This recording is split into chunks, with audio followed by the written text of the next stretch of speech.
Greetings, Internet! Welcome to episode number 180 of the Comic Watcher Show. I'm your host, Matt Meyer. With me, as always, is Chad Burdett. Hello, Chad. Good evening to you, sir. Hello. How's evening. life in New York?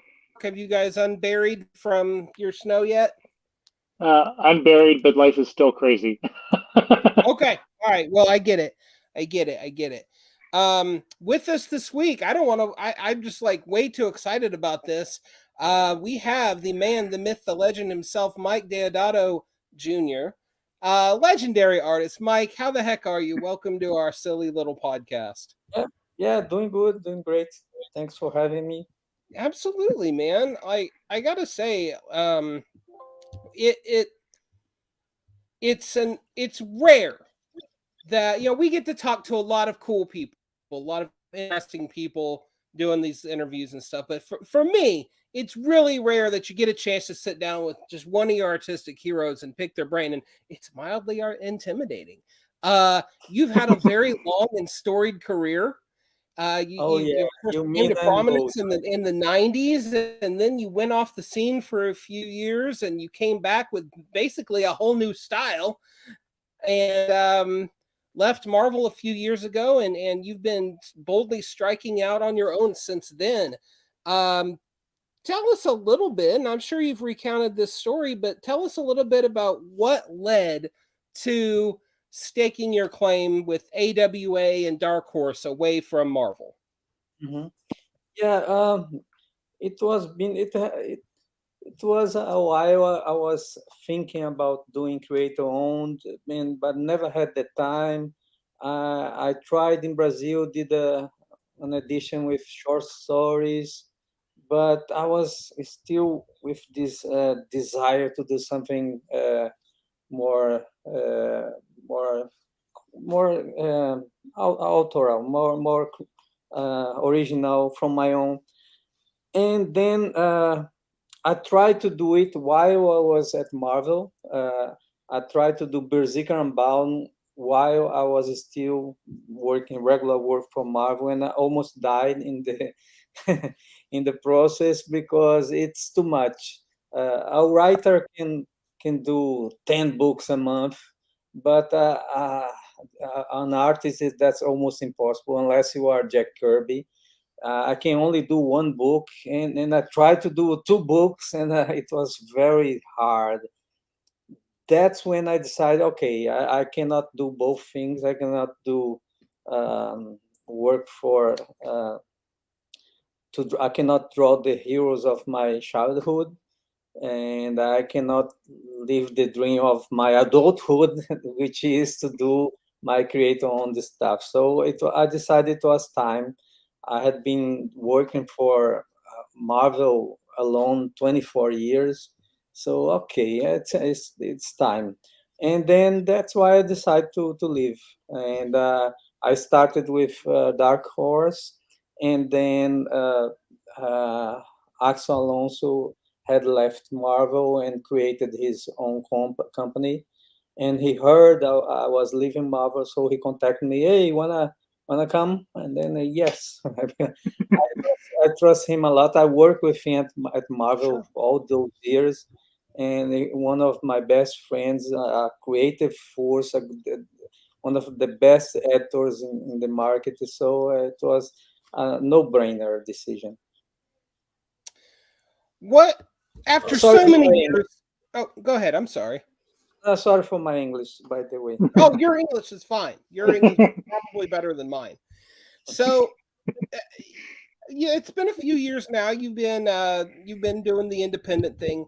How do you feel that freedom, not having to draw Captain America every other page, etc. How do you feel like that has helped you grow as an artist? Well, first, I got an Eisner. Yes! Hey, congratulations. We're going to get to that. I proved that I did the right thing, right? In a Ringo, too. So, okay. Well actually, deserved. It's so great to do your own stuff. It feels so good. And at the AW Studios, you don't feel like you work for them. you feel like they work for us. And so it's so great, and to be paired with these great authors and to share the same dream, and it's amazing. Uh, the thing is, I can try new stuff. Like for years, I have been drawing super people with superpowers and beautiful and strong, and everybody was perfect. And now I can draw uh, a soccer mom in her late late 40s, with children, no powers, overweight, and yet that book I drew the best fight scene of my life. Listen, So Bad Mother was great. yeah, I can draw a 60-year-old queer, uh, which is in a post-apocalyptic world where she's trying to save her former girlfriend, Hmm. uh, and she beats all the men up, and no superpowers again, just an old woman with her gun. So I can draw all of this and yet create great stories. I don't have to draw everybody perfect or everybody beautiful, not gods at all. Or if I want, I can, but with a twist. And so it's been amazing ride. It doesn't mean that I don't like superheroes anymore, or that I won't ever draw them again. At some point, I will feel I'll miss them, and I will come back to draw a little bit of them, and then I will come back to creator owned. The only difference now is creator owned is my main uh, my main road, my focus now. Once in a while, I will come back. Like uh, I think it was today or yesterday, I announced that I did a cover for Shazam #1 for DC. So I'll be doing a couple of projects to them, and then I'll come back to AWA to do my later on. So yeah. Chad, jump on in, man. Sure. Kind of step a little back. What do you remember? What was your introduction to comic books, and kind of what made you want to get into it professionally? Yeah, my father, he created the first comic book of my region in Brazil in 1963, and it was the year I was born. So uh, that there was that. He was a big fan. He couldn't make a living of comics, but he was a great influence on me. He was always supporting me. He wanted to realize his dream of doing comics through me. So at some point we did, during 10 years in Brazil, we did stories together. He would write, I would draw. So he was a big influence, and it was. But when I decided to be an artist was when I was 13 years old. I was copying drawings of Bruce Manning and other stuff, and hey, I can do that. So I decided I was going to be an artist there. I didn't know it was going to be so hard, mainly because I lived in Brazil. I still live, and but I knew right there I wouldn't do anything else. So as your skill developed, who were your, I guess, influences on your art? Yeah, yeah. Actually, again, my father, he kind of guided me through the process, because when you are young, you tend to focus only on the guy of the sensation of the month, like and then you focus on the guy. But my father took the time to do. You know this guy, Will Eisner. See what he does. See this panel. See what's going on behind that door, and beyond. See this how do you he use the water from the sync to mark time in the comic. See the angles he used in every panel, the shadows, things I would never notice because it's old stuff, but he made me pay attention. You see Hal Foster, see the details, see the how natural the body language are. So he introduced me to all these masters, Alex Raymond, Hal Foster, Will Eisner, you name it. And so I had this advantage from other artists. And but my main influences were Neil Adams, Gene Steranko, Frank Frazetta, Will Eisner, Bernie Wrightson.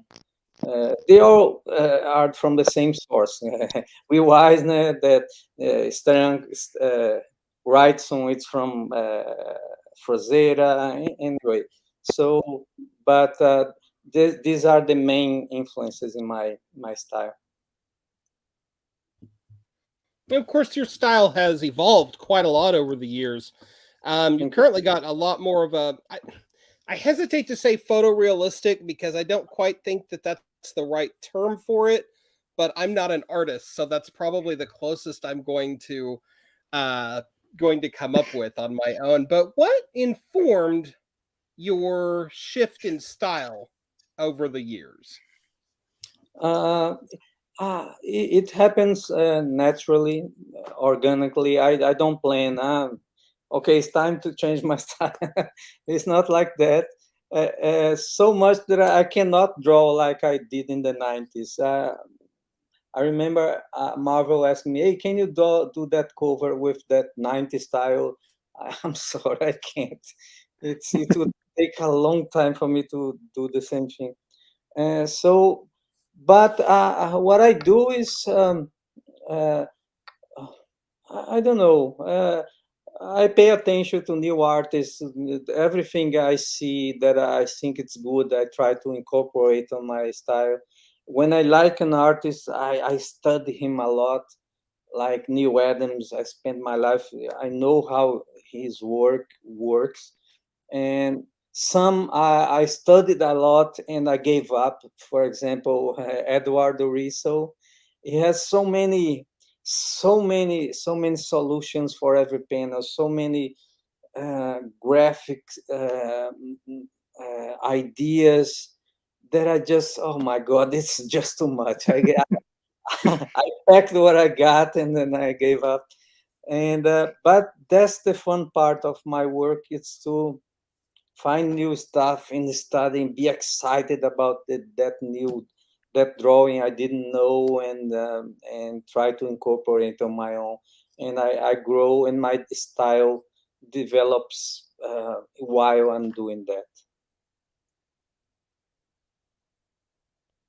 So, as you've done work with AWA, has there been a particular writer that you've enjoyed working with, or you know, Oh, if there is any writer, I'm yeah, well.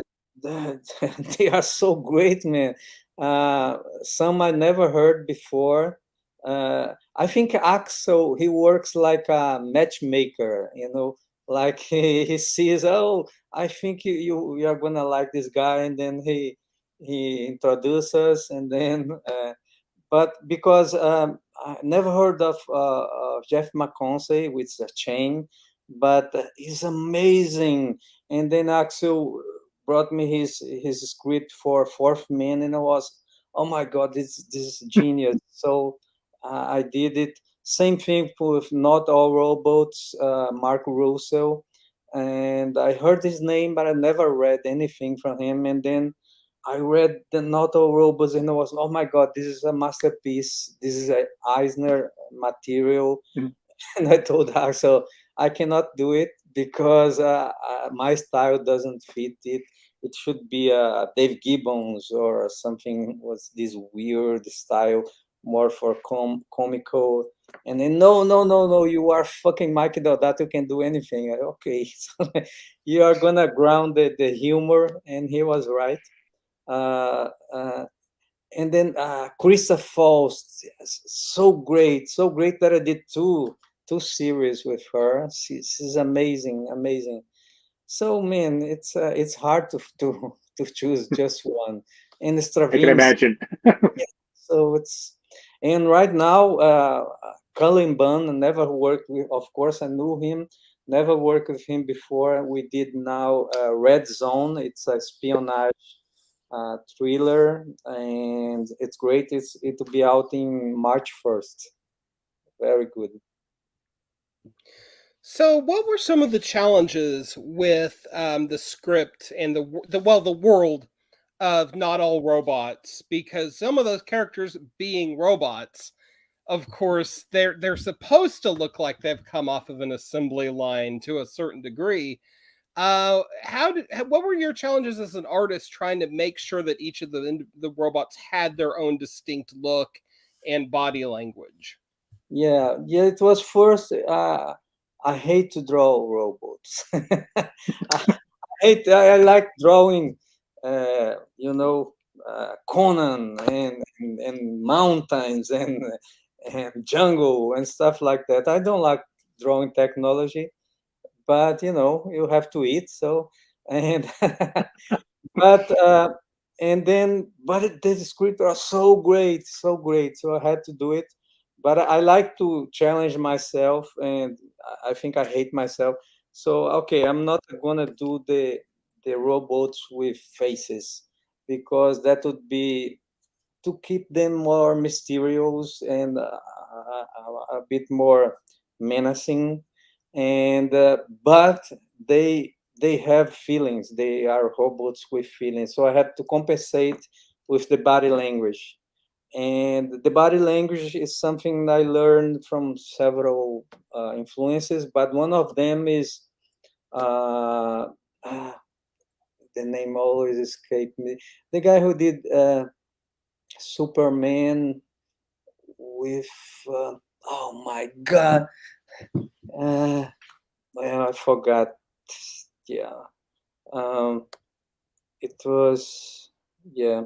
Anyway, it does this. You can recognize that Superman was sad because of the way the shoulders were down, or simple small thing. Gary Frank. Uh, yeah, no, it's Frank Whiteley. Right. Thanks for Oh, the Frank. yeah, yeah. As soon as you said the Gary Frank shoulders is sagging, amazing. that's immediately what I thought of was All Star Yeah, Gary Superman. Frank is amazing, but in this case, it was Frank Whiteley. He has this weird face and stuff, but the body language, oh my god, and the use of negative space, oh my god, I could spend hours talking about it. And I used that in Not All Robots to make to pay attention the way the robots walk, the movement with the hands and stuff. All of these details can make you tell how they are feeling. And that was one of the challenges. And also because it's a book that people talk a lot. And then, of course, the dialogue are a masterpiece, full of social critique, and oh my god. And but yet to draw is a challenge, to make it look interesting. So all of these things, that I really don't know exactly how I did, because that's why I cannot teach, because I do most of the things by instinct. I don't think about it. I don't know how to explain why you did this. I did because it was the best option. So well, I'm not a teacher. Teaching is a talent that not for everyone. But so it was. I just tried to communicate the best way that the script was, and I tried not to look funny, because it was kind of like when people told, when Leslie Nielsen, he asked, why you invite me to do Airplane, that movie, I don't know the name in English, because I'm not a comedian. Yeah, but we want you to do it seriously. So I used the same approach. I didn't do anything to look funny. Now we spoke with Mark a couple weeks ago, and what was when you were working on Not All Robots, how did you guys like bounce ideas off of each other, or how did you guys collaborate?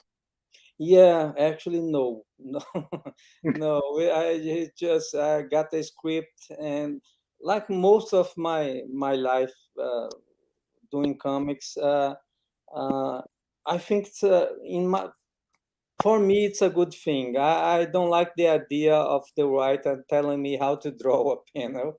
Hey, how about to change the? Nah, I don't like it. And so I think he's doing his best writing. I'm doing my best drawing, and I think the result was an Eisner, so it was good. I like to say You Eisner. clearly did Oh my something God. right. I like to brag a lot about this.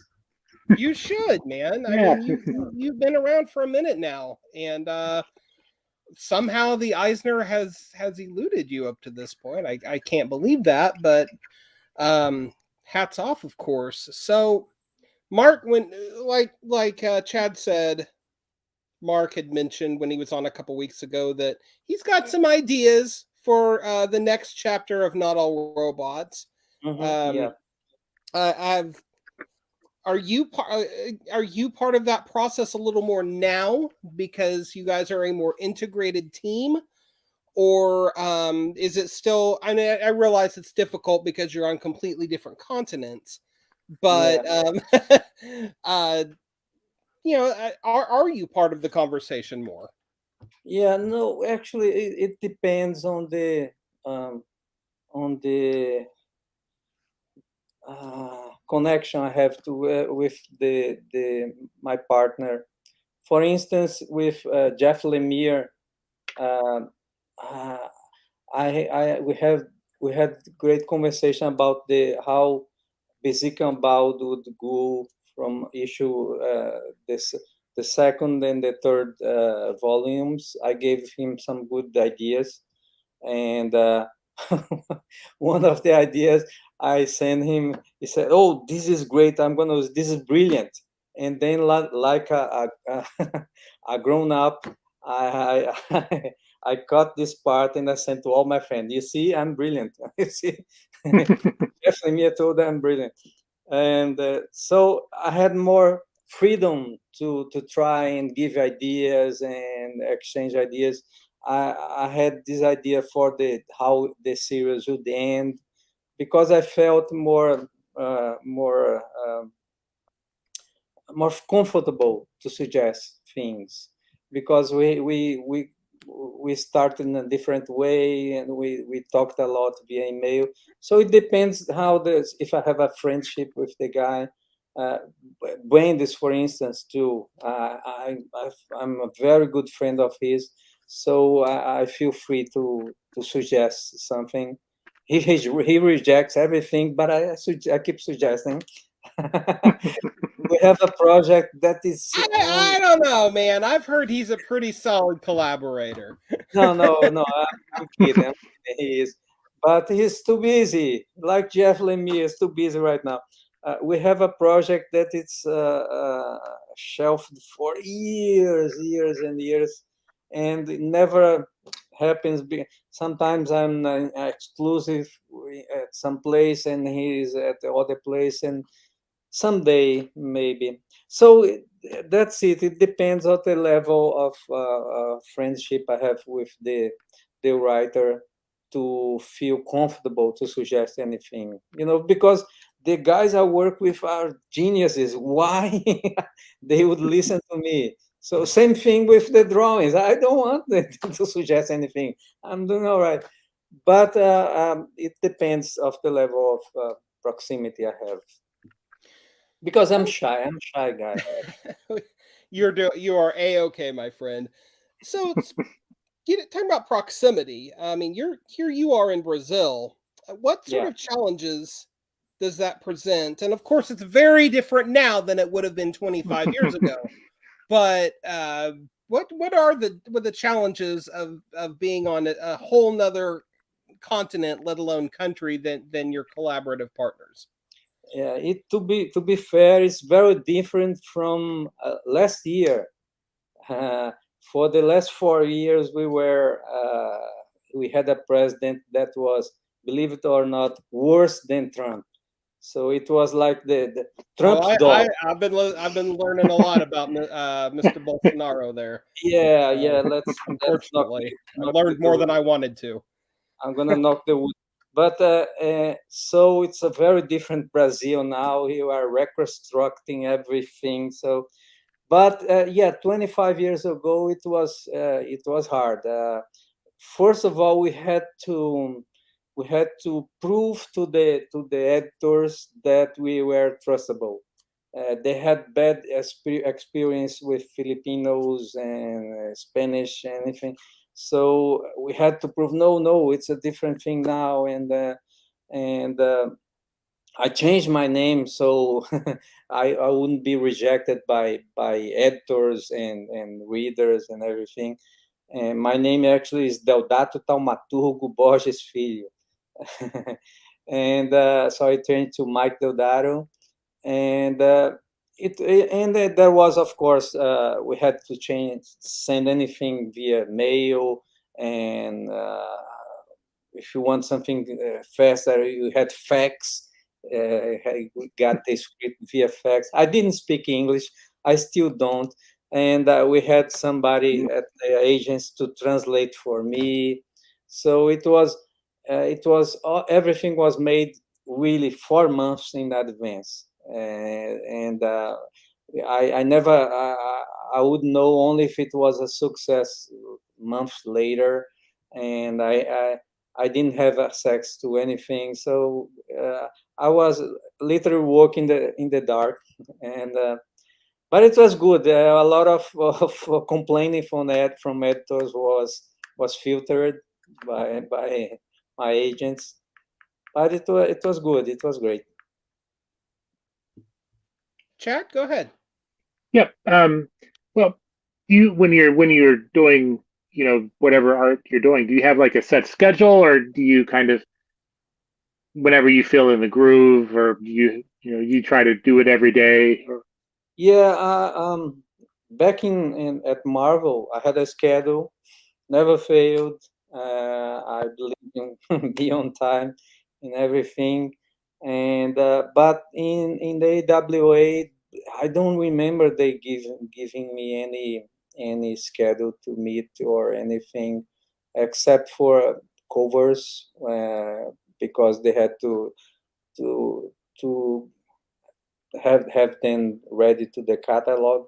But I'm used to do a page a day or so. So I have to do a page a day, if not a day and a half.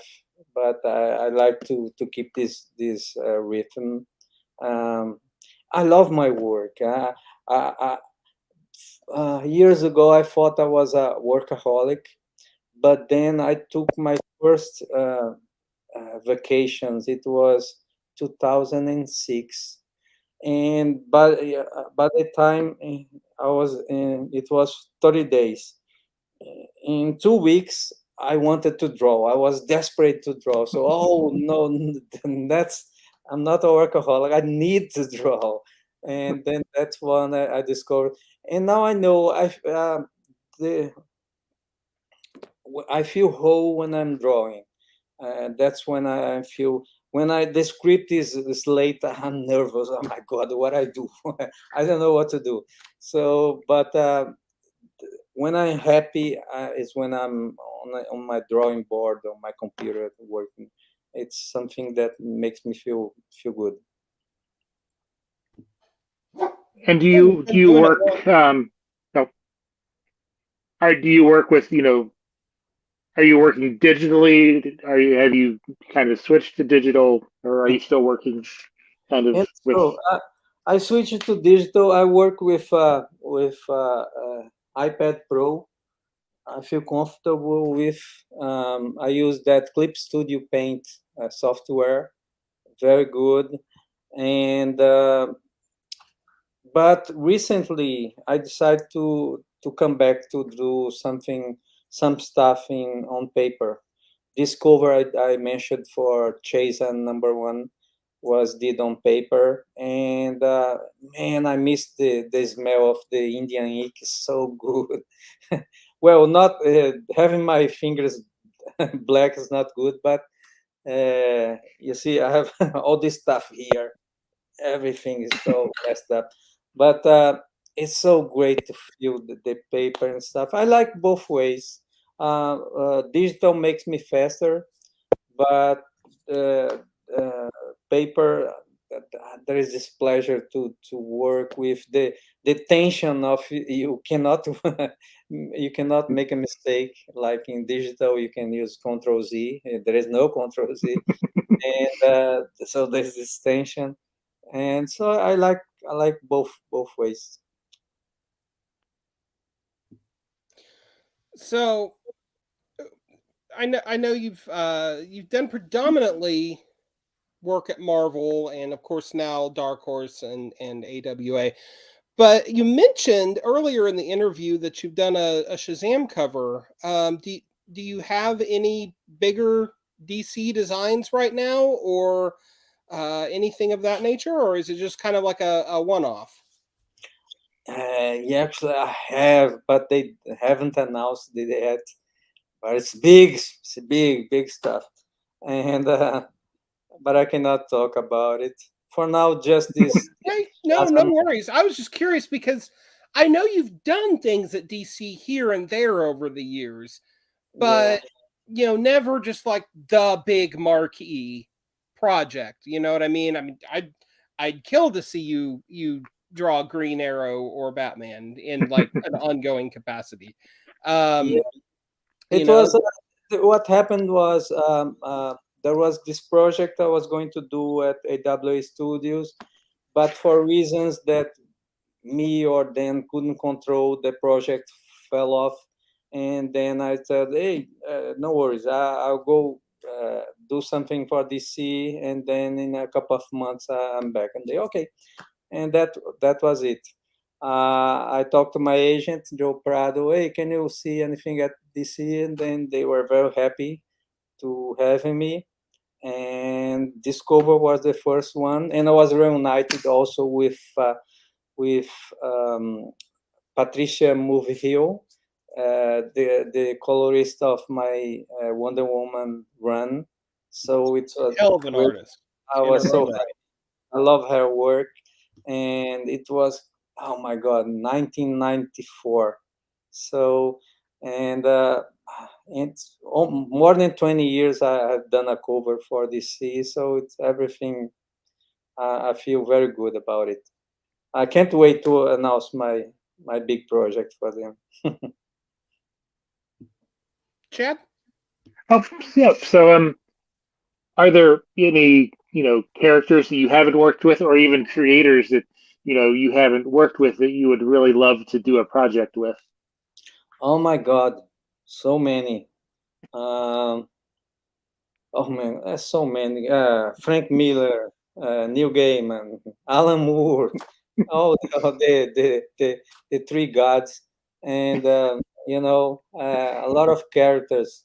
Man Bat, Jonah Hex, Kaiser, Prince Valiant, Spirit. Oh, so many characters. Um, yeah, too many to count. So when you were growing up, growing up, coming up as an artist, you were in the shadow of your own famous father, and I'm sure a lot of Americans don't realize that Deodato Borges is, was, excuse me, a pretty big name in your home country, Brazil. And what was it like for you, um, kind of coming up in that shadow, and even collaborating with your father or very early in your career? Yeah, he was not a big name in comics, but he was a big name in journalism. He was a big shot in journalism. He directed several radio stations, several newspapers, and every time he did that, he brought comics to the newspaper, created some space for new artists, and so he was. Although he couldn't make a living out of comics, but he would make a space for all creators, and but what I felt was I didn't develop much my writing because he was such a great writer and he was always writing for me and such. But I always felt shy to show him my stuff or try to write because of his shadow. I think it kind of stayed in the way. But anyway, the lessons I learned from him about storytelling just by working with him was priceless. Anyway, nevertheless. And I assume that of course he was very supportive of your Yes. aspirations growing up. Yeah. Was there ever any part of you that before you decided on art that wanted to perhaps follow in his footsteps as a journalist? Yes, I did a course of communications in Brazil that included journalism, and I was I was the only one in my class that didn't finish the course because when I think it was 6 months to finish it, and then I had the chance to draw the story of my state, Paraíba, in comics. They were paying good money, and I talked to my coordinator in the university, hoping that he could arrange things. No, you do that. We do something. And I said, oh, the the honest way is for you to close the course. And then okay, and I closed it and never came back. I'm still a journalist because there was a breach in the law. If I was already working on newspaper, I could be considered a professional journalist. So I'm a journalist actually. That's actually really fascinating.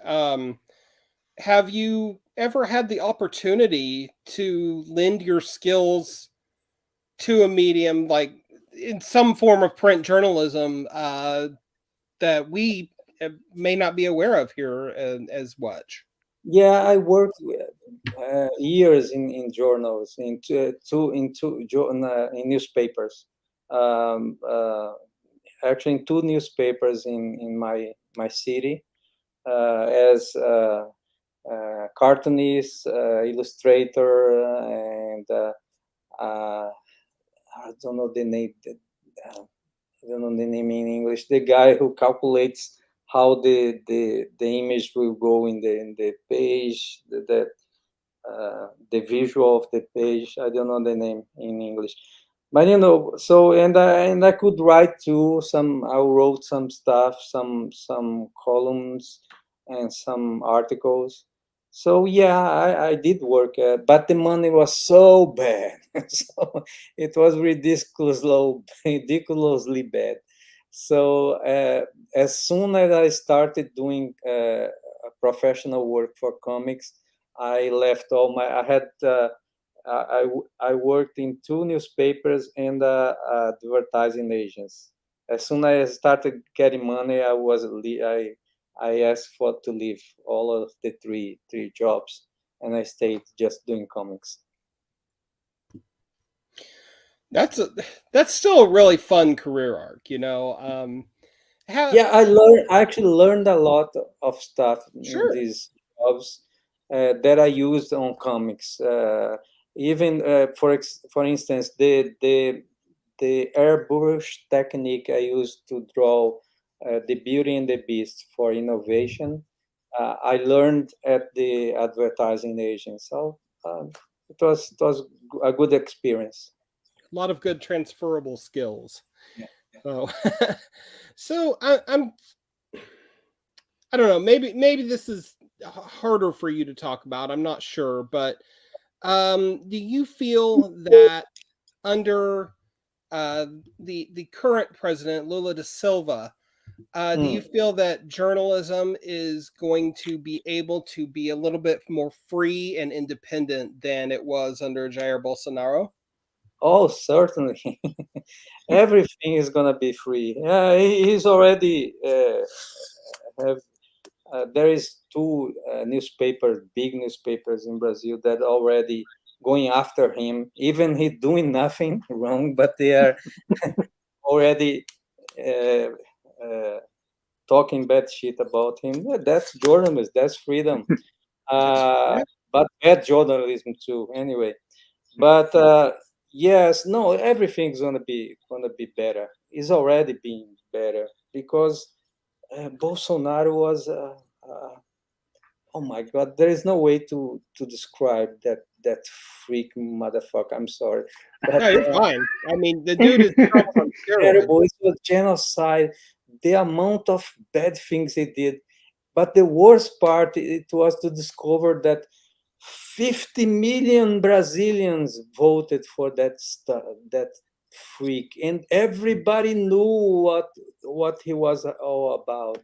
And even that way, they still voted for him.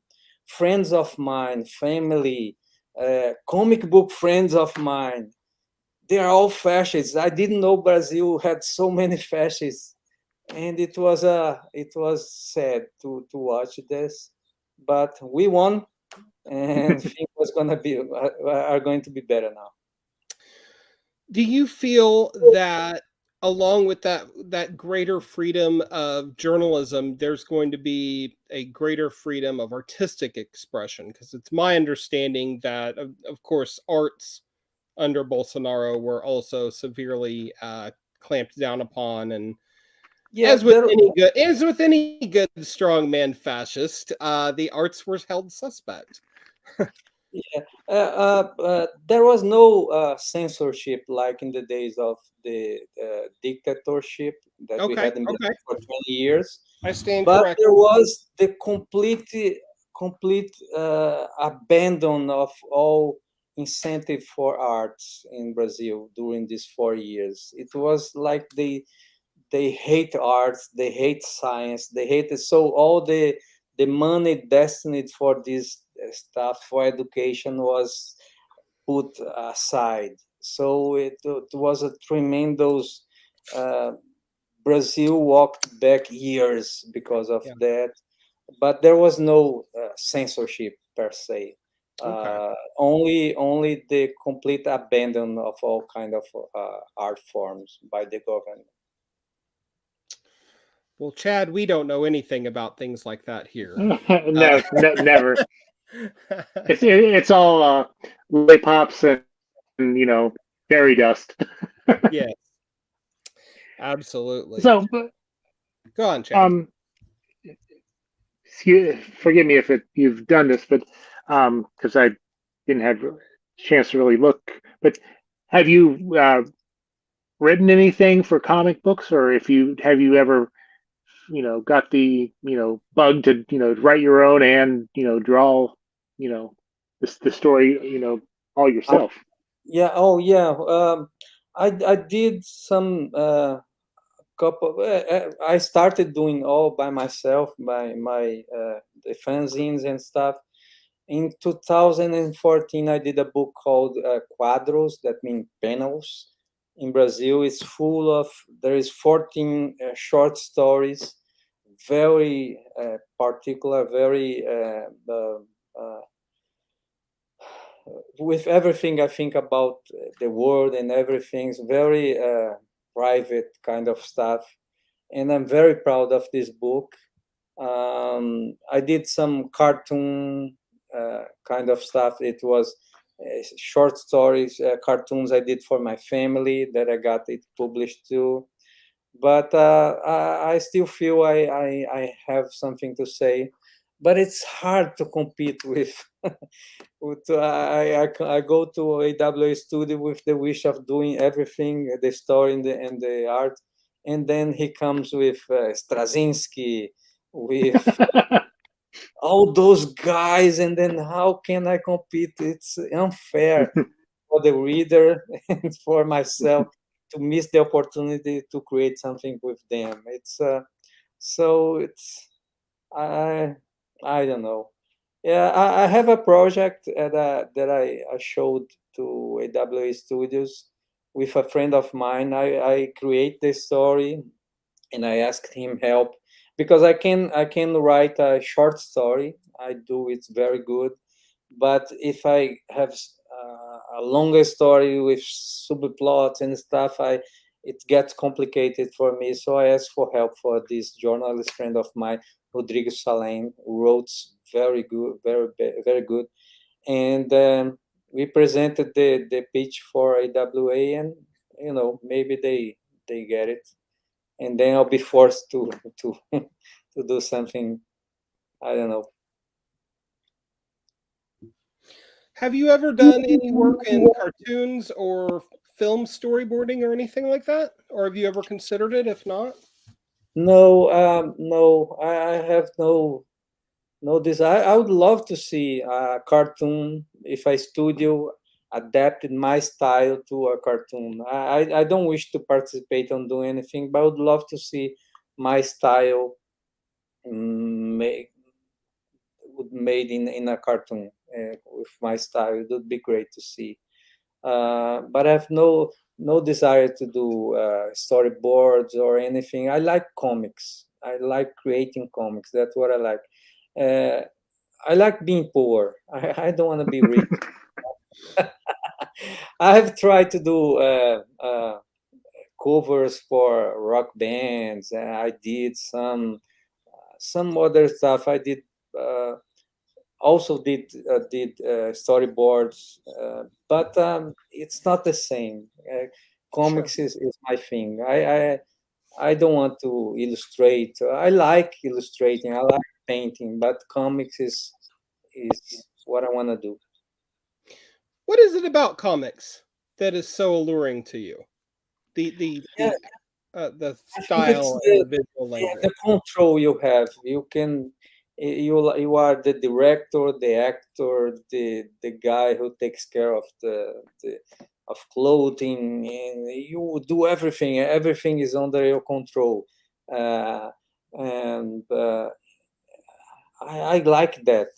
I don't need special effects. I don't need a budget to do it. I don't need anything. It's all in my mind and a piece of paper and a pen, and I can create anything. So it's. I think that's the possibility I have in my hands without have to ask permission for anybody, and it's great. Not depending on anyone. Imagination unleashed. Yeah. Chad? Oh, I'm just trying to the cat. You probably saw him. So I don't know. Sorry, I got distracted. Go ahead, Matt. Oh my gosh, my gosh. Mike, is there any I know that you're probably riding a big career high right now, having won an Eisner for Not All Robots, but outside of that, is there any one or two projects in particular that just you're really proud of? And if at the end of your career you can look back and say, this was my crowning achievement? Oh yeah, yeah. There is. Man, every project I did for AWA Studios, I cherish so much. They are so good, so good. I'm so proud of them. Bad Mother, Redemption, The Fourth Man, Absolution, all of them. I love them. They are so good. So and Berserk Unbound with I love it too with Jeff Lemire. Um, Man, and there is this project I did for Brazil, the Quadros, and I'm very proud. It's very. I care a lot. It's so good for me. Do you work with any publishers in Brazil specifically that American audiences might not be familiar with? Oh yeah, this book was published by Mino Editora. They took the name from a Little Lulu character. I think it was the UFO space guy that one character talked to.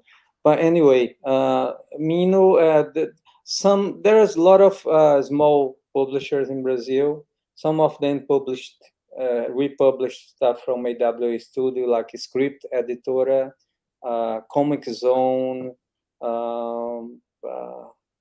I may be forgetting some. And of course, there is also Panini here, and they are everywhere in the world, and they published Bad Mother here in Brazil. So yeah.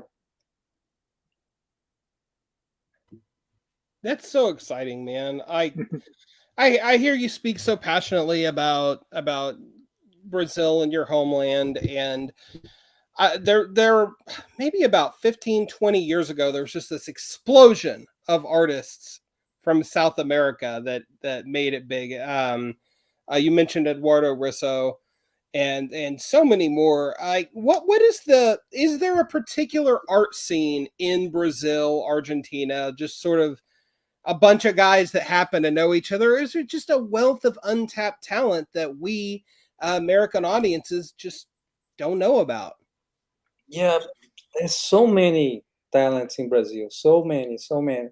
What Americans saw in the 90s was just a tip of the iceberg, because it was like 40 great Brazilian artists invading American market at once, because there was this agency that was created, Art and Comics, that made the bridge for us to go there, and that's all we needed.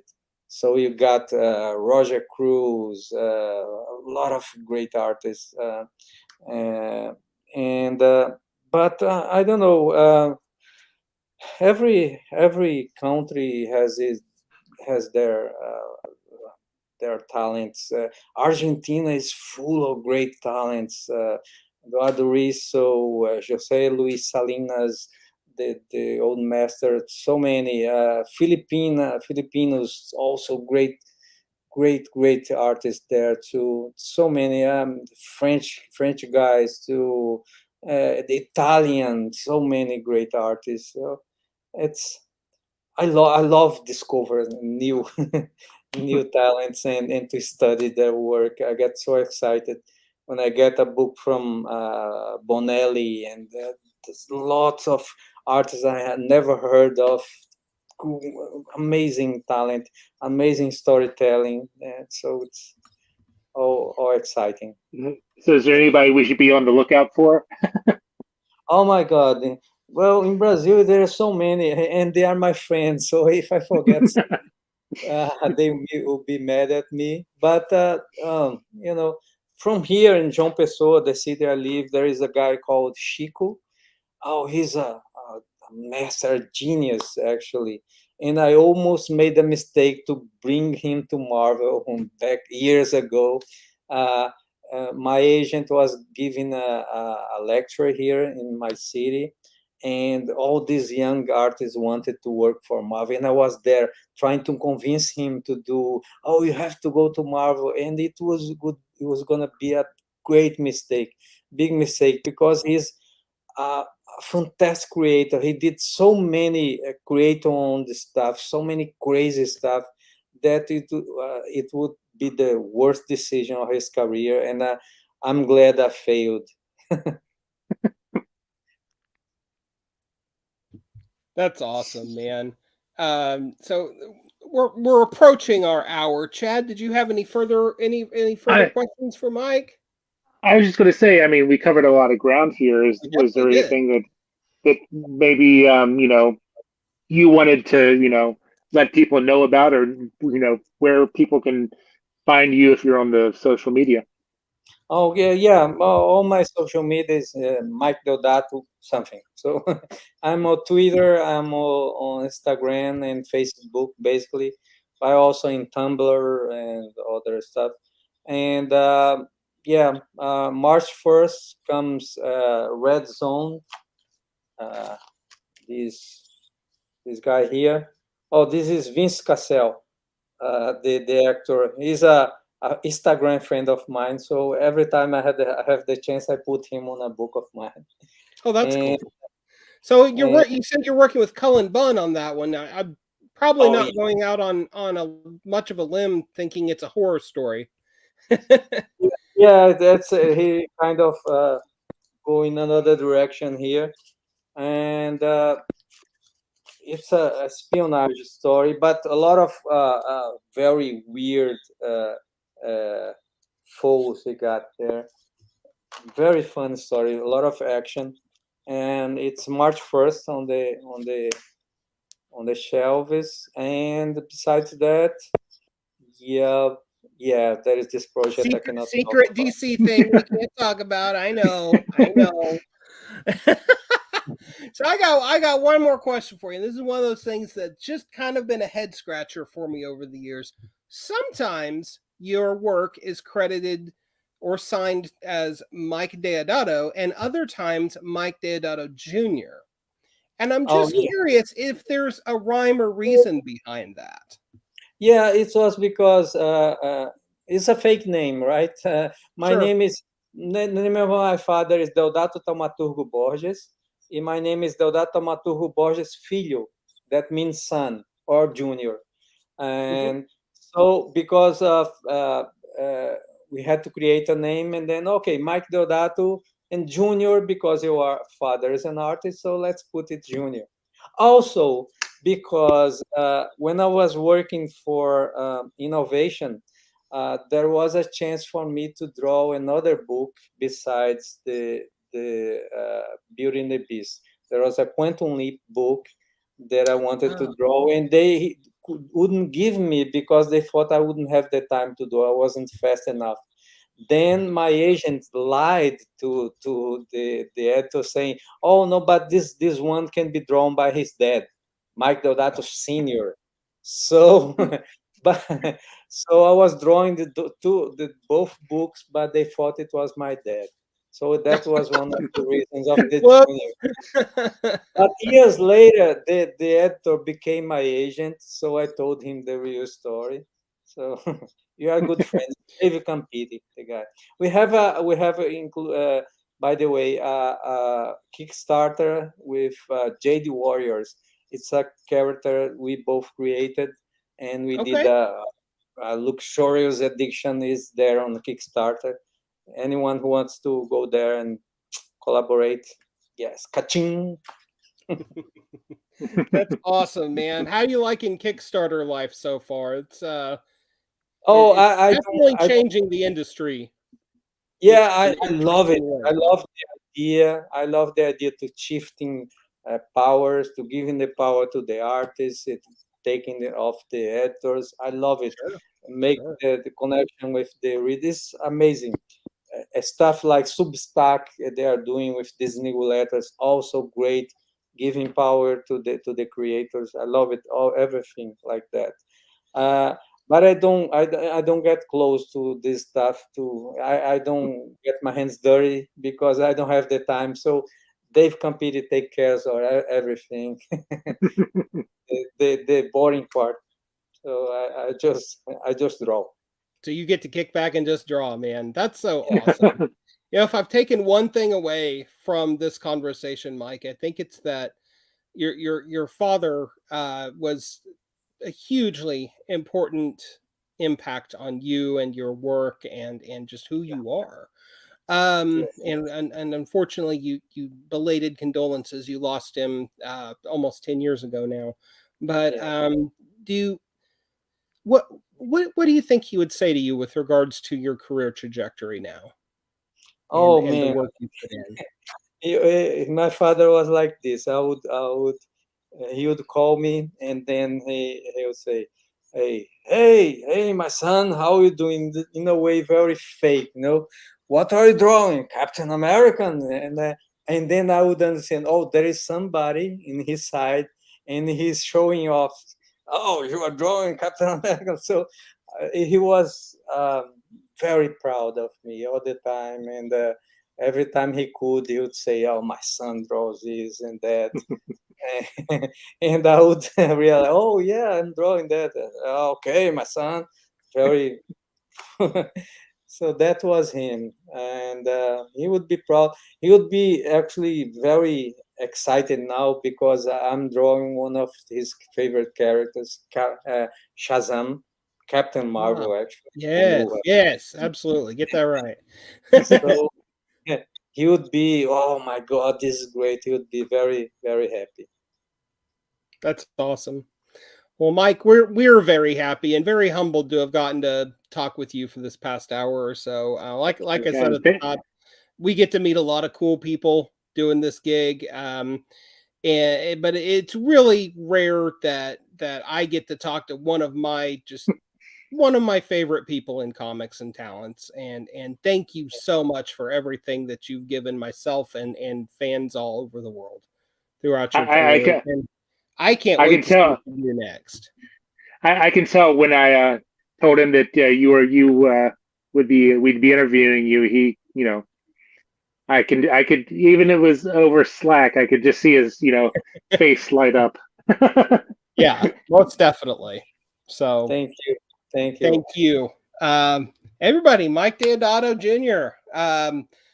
He's at AWA. He's got Red Zone coming out through them with Cullen Bunn on March 1st, and a super secret DC project to be announced at some point in the near future. Shh.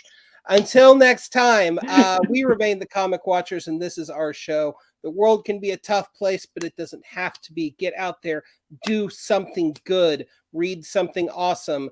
And for goodness sake, support your local comic book store. Thank you so much, and we will see you next time.